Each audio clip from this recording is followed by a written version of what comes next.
قرآن مجید میں یہ 89 نمبر پر موجود ہے، 89، اور یہ نزول کے اعتبار سے 10ویں صورت ہے، تو بالکل ابتدائی صورتوں میں سے ہیں، شروع کی جو صورتیں ہیں ان میں سے ہیں۔ اس میں اللہ رب العزت نے 5 چیزوں کی قسم اٹھائی ہے، 5 چیزوں کی قسم۔ اس میں سب سے پہلے فجر، صبح کے وقت کی قسم، والفجر، قسم ہے فجر کی۔ اب یہ فجر کا خاص وقت مراد ہے، ہر روز فجر کا وقت، یا یہ رمضان المبارک کی آخری 10 راتوں میں سے ایک رات یعنی فجر مراد ہے اس کی، یا اس سے مراد یوم العرفہ کی فجر مراد ہے۔ مختلف اقوال ہیں اس بارے میں،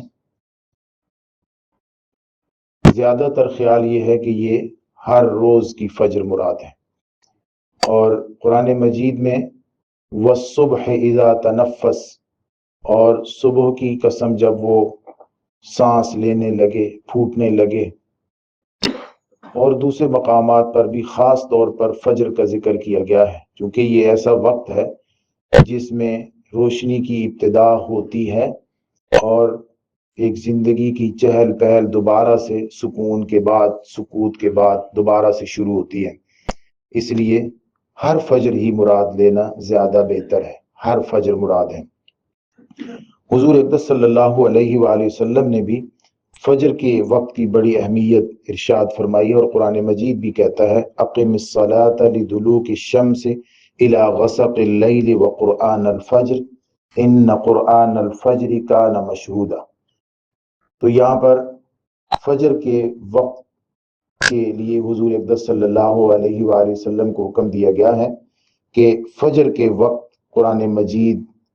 پڑھیں، اور فجر کے وقت کا قرآن مجید جو ہے وہ ان قرآن الفجر کان مشہودا، اس کی فرشتے اس وقت میں حاضر ہوتے ہیں، مشہود ہے وہ۔ تو یہاں سے مراد ان قرآن الفجر سے مراد بعض حضرات نے ان صلاۃ الفجر، یعنی یہ عام ہے کہ تسمیت الکل للجز، جو اس کا جز ہوتا ہے نا، کسی چیز کا ایک حصہ، اس حصے کا جو نام ہوتا ہے وہ پوری چیز کو بھی نام دے دیا جاتا ہے۔ یہ عام طور پر ہوتا ہے، جیسے میں نے آپ کے سامنے ایک بار عرض کیا تھا کہ 7 دنوں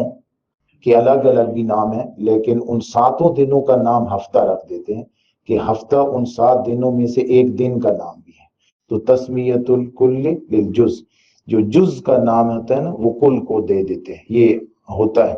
تو یہاں پر قرآن مجید چونکہ فجر میں پڑھا جاتا ہے تو صلاۃ الفجر مراد ہے۔ تو فجر کی اہمیت صلاۃ الفجر کی وجہ سے ہے یا قرآن مجید کی وجہ سے ہے، بہرحال فجر کی اہمیت، فجر کے وقت کی اہمیت اسلام میں بہت زیادہ ہے۔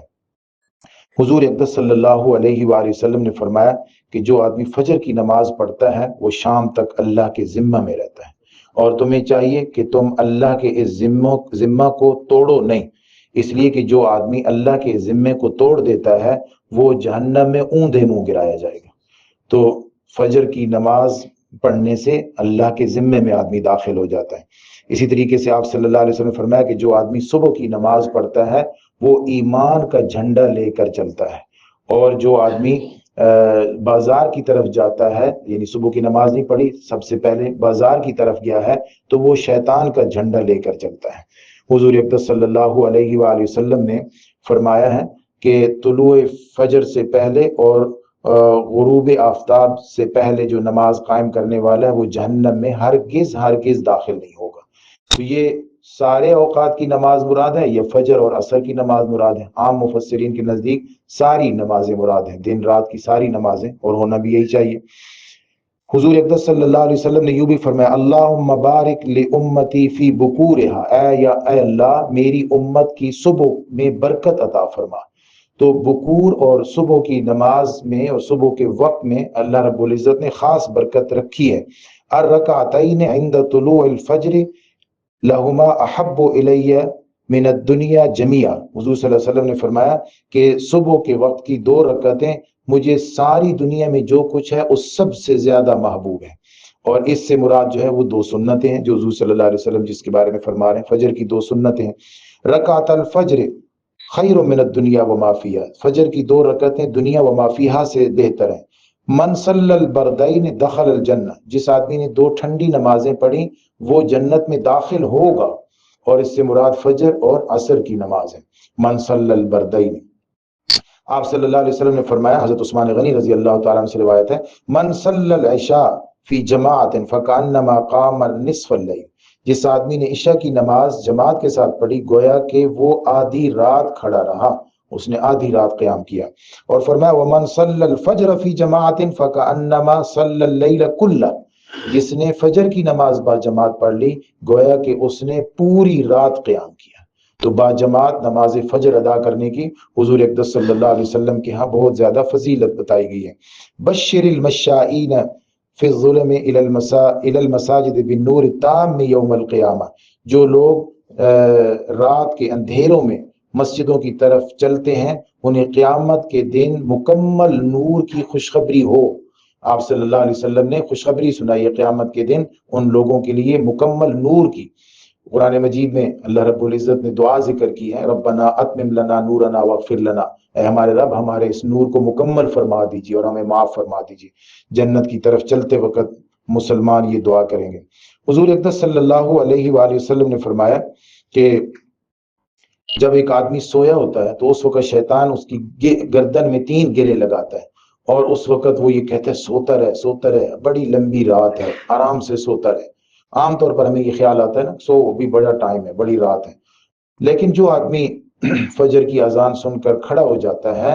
اور اللہ کا ذکر کرتا ہے، ذکر سے مراد الحمدللہ الذی احیانا بعد ما اماتنا والیہ النشور، جو ذکر کرتا ہے تو اللہ رب العزت اس کی ایک گرہ کو کھول دیتے ہیں جو شیطان نے گرہ لگائی تھی۔ پھر جب وہ جو ہے وضو کرتا ہے تو اللہ رب العزت اس کی دوسری گرہ کو کھول دیتے ہیں، اور جب وہ نماز پڑھتا ہے تو اللہ رب العزت اس کی تیسری گرہ کو کھول دیتے ہیں۔ اور آپ صلی اللہ علیہ وآلہ وسلم نے فرمایا کہ یہ آدمی خوش مزاج اور خوش دل سارا دن گزارتا ہے،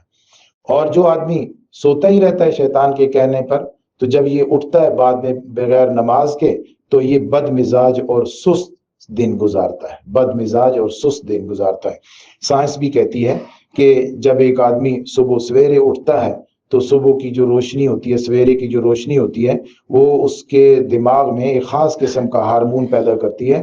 جس کو سیروٹونین کہتے ہیں، اور یہ جو ہے وہ اس میں خوشی کے جذبات پیدا کرتا ہے۔ اور جو آدمی نہیں جاگتا تو اس کے دماغ میں ایک خاص قسم کا ہارمون پیدا ہوتا ہے جس کا نام میلاٹونن ہے، اور یہ اس کو سست اور کاہل کر دیتا ہے۔ تو یہ اگر فجر میں جلدی جاگتا ہے تو یہ خوشی کے ہارمونز پیدا ہوتے ہیں، اور اگر نہیں جاگتا تو اس وقت اس کے اندر سستی اور کاہلی کے ہارمونز پیدا ہو جاتے ہیں۔ تو اللہ رب العزت نے فجر کے وقت میں خاص برکت رکھی ہے، حضور صلی اللہ علیہ وسلم کی دعائیں ہیں اور خوشخبری ہیں اس آدمی کے لیے جو صبح کے وقت میں اٹھتا ہے اور فجر کی جماعت میں شریک ہوتا ہے۔ اللہ رب ہمیں، ہمارے بہن بھائیوں کو، ہمارے دوست احباب کو اس فضیلت کو پانے کی توفیق عطا فرمائے۔